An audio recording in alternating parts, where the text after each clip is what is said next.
श्रवण, तुम बताओ कि हम होली क्यों मनाते हैं। गुरु माँ, मुझे नहीं पता। कोई बात नहीं बेटा, मैं बताती हूँ कि हम होली क्यों मनाते हैं। होलिका दहन की कथा। होली का एक महत्वपूर्ण हिस्सा है होलिका दहन। होली का त्यौहार हिंदू समुदाय के लिए बहुत ही खास होता है। इसे फाल्गुन मास की पूर्णिमा को मनाया जाता है और अगले दिन गुलाल रंग से होली खेली जाती है।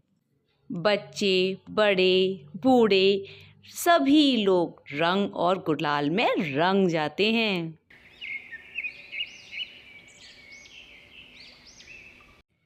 महर्षि कश्यप की पत्नी नीति के गर्भ से 2 पुत्रों ने जन्म लिया। ये दोनों बालक बड़े ही पराक्रमी थे। इनमें से बड़े का नाम हिरण्याकश्यप और छोटे का नाम हिरण्याक्ष था। ये दोनों बालक बड़े ही पराक्रमी, आत्मबलशाली और महाशक्तिशाली थे। दोनों भाइयों ने देवताओं से युद्ध करके स्वर्ग पर अपना अधिकार कर लिया। एक समय जब हिरण्याक्ष ने पृथ्वी को पाताल लोक में जाकर छिपा दिया, तब भगवान विष्णु ने वराह अवतार लेकर पृथ्वी की रक्षा करने के लिए हिरण्याक्ष का वध कर दिया। हिरण्याकश्यप अब अपने भाई के मारे जाने से बहुत दुखी था। उसके बाद वह महेंद्राचल पर्वत पर जाकर तपस्या करने लगा। हिरण्याकश्यप अपने भाई का बदला लेने के लिए ब्रह्मा जी की तपस्या करने लगा। हिरण्याकश्यप के राज्य में न होने से देवताओं ने उसके राज्य पर आक्रमण कर दिया और राक्षसों को उनके राज्य से ही भगा दिया। सभी दैत्य इसमें पराजित हुए और पाताल लोक को भाग गए। तभी इंद्रराज को देवता ने बताया कि सभी दैत्य डरकर पाताल लोक भाग गए हैं, लेकिन महल में हिरण्याकश्यप की पत्नी कयाधु है। सभी देवताओं ने मिलकर हिरण्याकश्यप की पत्नी कयाधु को बंदी बना लिया। देवराज इंद्र कयाधु को अपने साथ ले जाने लगे। तभी वहाँ नारद मुनि प्रकट हुए। नारद मुनि बोले, देवराज इंद्र, आप कयाधु को कहाँ ले जा रहे हो? इंद्र बोले, नारद मुनि, आप जानते हैं कि यह कौन है? ये हिरण्याकश्यप की पत्नी कयाधु है और इसके पेट में हिरण्याकश्यप का अंश है, जो हमें आगे चल के नुकसान पहुंचा सकता है। इसलिए मैं इसे देवलोक बंदी बनाकर ले जा रहा हूँ। तभी नारद मुनि ने बताया कि कयाधु के गर्भ में पल रहा शिशु आगे चलकर भगवान विष्णु का परम भक्त बनेगा। इसे मारना तुम्हारी शक्ति के बाहर है, तुम इसे छोड़ दो। नारद मुनि के कथन का मान रखते हुए इंद्र ने कयाधु को छोड़ दिया।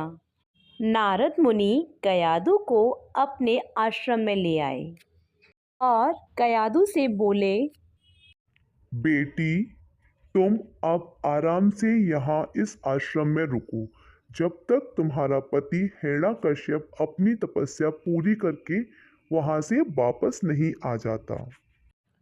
कयाधु बोली, हे देवर्षि, आपने मेरी और मेरे बच्चे की रक्षा की है।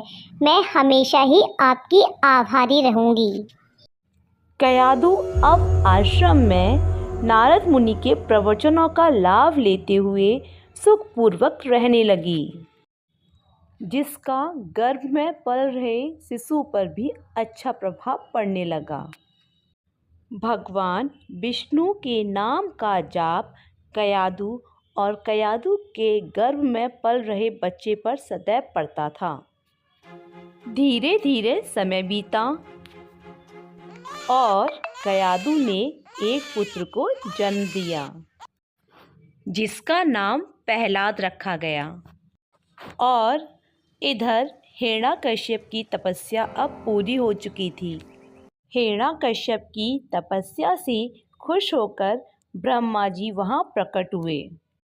ब्रह्मा जी बोले, मैं तुम्हारी तपस्या से प्रसन्न हूँ, मांगो क्या मांगना चाहते हो। हिरण्यकश्यप बोला, ब्रह्मदेव, मुझे ऐसा वरदान दीजिए, ना ही मुझे कोई घर के अंदर मार सके और ना ही घर के बाहर, ना अस्त्र से और ना ही शस्त्र से, ना दिन में और ना ही रात में, ना ही मनुष्य से और ना ही पशु से, ना ही आकाश में और ना ही पृथ्वी पर मुझे कोई मार सके। ब्रह्मा जी बोले, ठीक है पुत्र, तुम्हारी जैसी इच्छा। मैं तुम्हें यह वरदान देता हूँ। वरदान मिलने के पश्चात हिरण्यकश्यप को अपने ऊपर अहंकार हो गया। कुछ समय बाद कयाधु भी पुत्र प्रहलाद को लेकर महल में आ गई। भक्त प्रहलाद शिक्षा लेने गए तो वहाँ पर भी श्री हरि का ही नाम लेते थे। ये बात जब हिरण्यकश्यप को पता लगी, हिरण्यकश्यप बहुत क्रोध में आ गया और कहने लगा, कोई तो इस मूर्ख को रोको, ये मेरे शत्रु का नाम जपे जा रहा है। नमो भगवती। ये बहुत बुरा आत्मा है, इसे मार डालो, इसे जीने का कोई हक नहीं, क्योंकि ये शत्रु प्रेमी तो अपने ही कुल का नाश करने वाला हो गया है। तभी कयाधु हिरण्यकश्यप के सामने बहुत गिड़गिड़ाई और उसने कहा कि ये आपका पुत्र प्रहलाद है, आप इसे कैसे मार सकते हैं। सैनिकों ने प्रहलाद को हर तरीके से मारने की कोशिश की, पर उनके सभी प्रयास श्री हरि की कृपा से असफल रहे। हिरण्यकश्यप के सैनिकों ने भक्त प्रहलाद के हाथ पैर बांधकर समुद्र में फेंक दिया, विषैले सांपों से डसवाया और पर्वत शिखर से गिराया। भक्त प्रहलाद को विषैला खाना खिलाया, लेकिन इन सब का भक्त प्रहलाद पर कोई असर नहीं हुआ। और ये बात जब हिरण्यकश्यप के सैनिकों ने उसे बताई तो उसने अपनी बहन होलिका को बुलाया और कहा, होलिका, तुम ही श्री हरि के भक्त का नाश कर सकती हो। होलिका बोली, हाँ भैया, आप निश्चिंत रहिए। आपको याद है ना, मेरे पास ब्रह्मा जी द्वारा दिया हुआ एक शॉल है, जिसे ओढ़कर मैं अग्नि में बैठ जाऊंगी तो मैं नहीं जलूंगी। और तभी हिरण्यकश्यप ने अपने सैनिकों को आदेश दिया कि अधिक मात्रा में अग्नि जलाई जाए। इसके पश्चात होलिका भक्त प्रहलाद को लेकर प्रज्वलित अग्नि में बैठ गई। श्री हरि की कृपा से भक्त प्रहलाद को कुछ नहीं हुआ और होलिका जलकर भस्म हो गई। गुस्से से क्रोधित हिरण्यकश्यप ने प्रहलाद को महल में बुलाया। होलिका के अग्नि में भस्म हो जाने से हिरण्यकश्यप बहुत क्रोधित था। गुस्से में क्रोधित हिरण्यकश्यप अपने आप को संभाल नहीं सका और सामने खड़े खंबे में अपना गदा दे मारा। खंबे में गदा मारते ही भगवान विष्णु अपने नरसिंह अवतार में प्रकट हुए। ये भगवान का नरसिंह रूप बहुत ही भयानक था। नरसिंह अवतार में भगवान की आँखें सोने की तरह पीली पीली। प्रभु का आधा शरीर पशु का और आधा शरीर मनुष्य का था।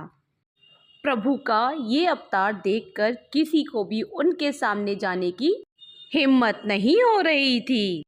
ये देख हिरण्यकश्यप गुस्से से भरा हुआ अपने हाथ में गदा लेकर उनकी तरफ दौड़ा। अपनी तरफ गदा लेके आता हुआ देख भगवान नरसिंह ने उसे पल भर में दबोच लिया।